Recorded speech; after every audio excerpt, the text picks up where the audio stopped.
Hello good morning जोहार। आइए जानते हैं झारखंड की 25 महत्वपूर्ण ताजा एवं चुनिंदा खबरों को सिर्फ और सिर्फ 5 मिनट में। लेकिन अगर आप इस चैनल में नए हैं तो चैनल को लाइक और सब्सक्राइब जरूर करें ताकि झारखंड की खबरें आपको रोज मिलता रहे।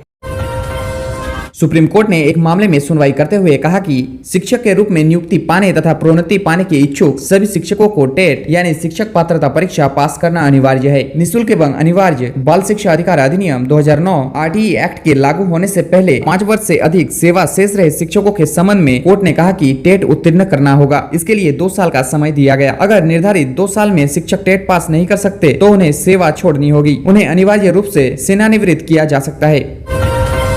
पटना में वोटर अधिकार यात्रा के समापन के मौके पर सोमवार को सीएम हेमंत सोरेन ने एनडीए पर निशाना साधा। उन्होंने कहा कि लोकसभा चुनाव के दौरान यदि मैं जेल में नहीं होता तो झारखंड में एनडीए का खाता भी नहीं खुलता। लोकसभा चुनाव के समय मैं जेल में था, नहीं तो जिस तरह से हमने विधानसभा में एक मजबूत सरकार बनाई, लोकसभा चुनाव में भी इनका खाता नहीं खोलने देते। इंडिगो का दिल्ली रांची विमान पिछले दिन दुर्घटनाग्रस्त होने से बच गया। घटना के वक्त विमान में 95 यात्री सवार थे। विमान संख्या 6E5066 अपने निर्धारित समय सुबह 9:10 की बजाय 9 मिनट पहले रांची आया। रांची एयरपोर्ट पर लैंड करते वक्त रनवे पर विमान की हार्ड लैंडिंग हुई। एहन मौके पर यात्रियों को काफी जोर का झटका लगा, लेकिन कुर्सी की पेटी बांधने के कारण किसी भी यात्रियों को कोई चोट नहीं आई। पायलट की समझदारी के कारण कोई बड़ी दुर्घटना नहीं हुई और विमान रनवे पर रहा।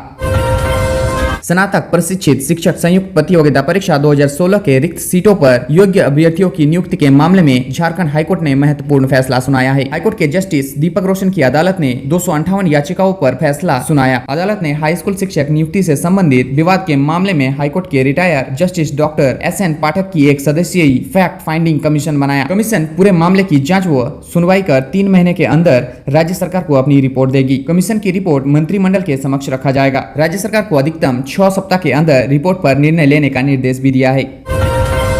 घाटशिला विधानसभा क्षेत्र में उपचुनाव को लेकर मतदाता सूची का विशेष पुनरीक्षण कार्यक्रम 2 सितंबर को शुरू हो चुका है। 17 सितंबर तक सूची से संबंधित दावा व आपत्ति जमा की जा सकेगी। मतदाता सूची में नाम जोड़ने के लिए फॉर्म 6, हटाने के लिए फॉर्म 7 और संशोधित करने के लिए फॉर्म 8 जमा किया जा सकता है। दरभंगा में महागठबंधन के वोटर अधिकार यात्रा के दौरान पीएम मोदी और उनकी मां के खिलाफ की गई आपत्तिजनक टिप्पणी को लेकर भाजपा महिला मोर्चा ने रांची में विरोध प्रदर्शन किया है। कांग्रेस भवन का घेराव कर धरना देने जा रही भाजपा महिला मोर्चा की कार्यकर्ताओं को पुलिस ने रांची यूनिवर्सिटी गेट के पास रोक दिया। इस दौरान पुलिस व महिला मोर्चा की कार्यकर्ताओं के बीच नोकझोंक भी हुई। धक्का मुक्की में कई कार्यकर्ताओं को हल्की चोटें आईं। सदर अस्पताल में वैसे कार्यकर्ताओं का प्राथमिक उपचार कराया गया। दक्षिण पूर्व रेलवे ने हटियापुरी साप्ताहिक वंदे ट्रेन चलाने को लेकर टाइम टेबल कमेटी को नया प्रस्ताव भेजा है। आईटीआई के तहत दक्षिण पूर्व रेलवे से मांगी गई जानकारी पर उप मुख्य परिवहन प्रबंधक SK बनर्जी ने जानकारी दी है कि दक्षिण पूर्व रेलवे ने हटिया से पुरी के लिए वंदे भारत ट्रेन चलाने को लेकर नई समय सारणी भेजी है। जिला स्कूल मैदान में बन रहे पूजा पंडाल पर हाईकोर्ट ने लिया संज्ञान। पूछा, व्यस्त जगह पर दुर्गा पूजा पंडाल बनाने की अनुमति कैसे दी गई। हाईकोर्ट ने इस मामले में राज्य सरकार को शपथ पत्र दायर करने का निर्देश दिया है। रिम्स में बेहतर इलाज और बुनियादी सुविधाओं के मुद्दे पर हाईकोर्ट में सुनवाई चल रही है। कोर्ट ने रिम्स को उत्कृष्ट हॉस्पिटल बनाने की दिशा में काम करने को कहा है। इसी को लेकर रिटायर्ड जस्टिस की निगरानी में रिम्स शासी परिषद जीवी की 60वीं बैठक करने का निर्देश दिया। फिर बदलेगा मौसम, आज से 6 जिलों में बारिश की चेतावनी, येलो अलर्ट जारी। बंगाल की खाड़ी में 24 घंटों में बनेगा निम्न दबाव वाला क्षेत्र। रिम्स के MBBS इंटर्स और पैरामेडिकल स्टूडेंट इंटर्स के साथ हुई मारपीट में कार्रवाई कर दी गई है। दोनों इंटर्स के 1 महीने का वेतन में कटौती की गई है। वहीं यह भी कहा गया कि अगर दोबारा ऐसी घटना हुई तो सख्त कार्रवाई की जाएगी।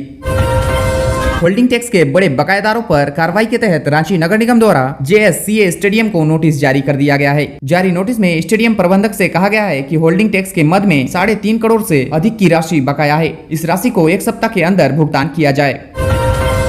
रांची जिले में 19 बालू घाटों की नीलामी 18 सितंबर को होगी। इसके लिए रांची जिला खनन कार्यालय द्वारा निविदा जारी कर दी गई है। कुल 19 बालू घाटों की सूची दी गई है। इन बालू घाटों को कैटेगरी 2 के अंतर्गत शामिल किया गया है। कहा गया है कि इन बालू घाटों के संचालन, ई नीलामी एवं आवंटन की प्रक्रिया झारखंड सरकार के पोर्टल झारखंड टेंडर के माध्यम से की जाएगी।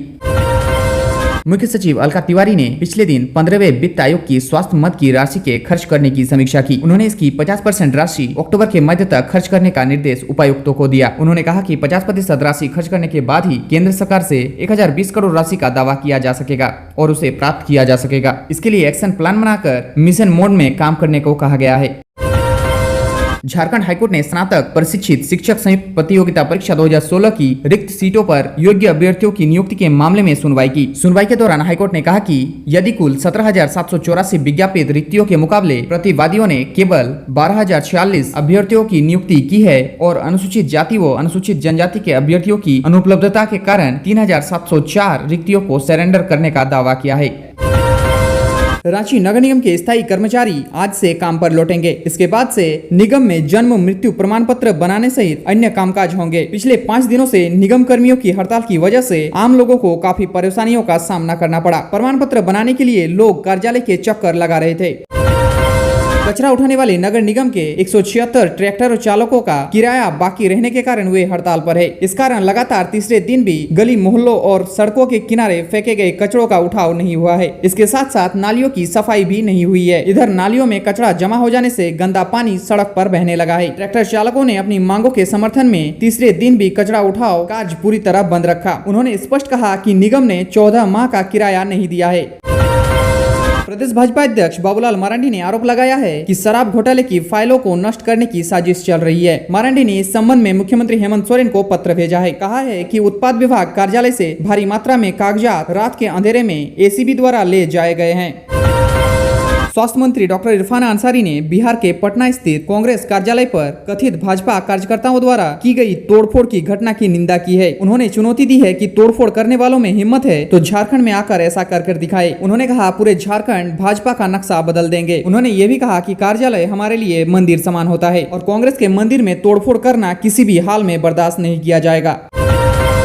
भाजपा सांसद निशिकांत दुबे ने स्वास्थ्य मंत्री डॉक्टर इरफान अंसारी के बयान पर पलटवार करते हुए कड़ी प्रतिक्रिया दी है। उन्होंने कहा है कि इरफान भैया आप तो आदेश के बाद भी भाजपा का झंडा तक नहीं छू पाएंगे। मैंने तो देवघर के टावर चौक पर आपका पूरा कांग्रेस कार्यालय ही ढहा दिया। भाजपा सांसद ने कहा कि बरसने वाले में गरजते नहीं है। झारखंड की कृषि मंत्री शिल्पी नेहा तिर्की ने कहा कि जनी शिकार उरांव जनजाति द्वारा हर 12 साल पर मनाए जाने वाला पारंपरिक उत्सव है। यह मुगलों के खिलाफ आदिवासी महिलाओं की रहतासगढ़ किले पर जीत की याद दिलाता है। इस आयोजन में पुरुषों के वस्त्र पहनकर महिलाएं शिकार के लिए निकलती है। ये महिलाओं की वीरता और साहस को प्रदर्शित करता है।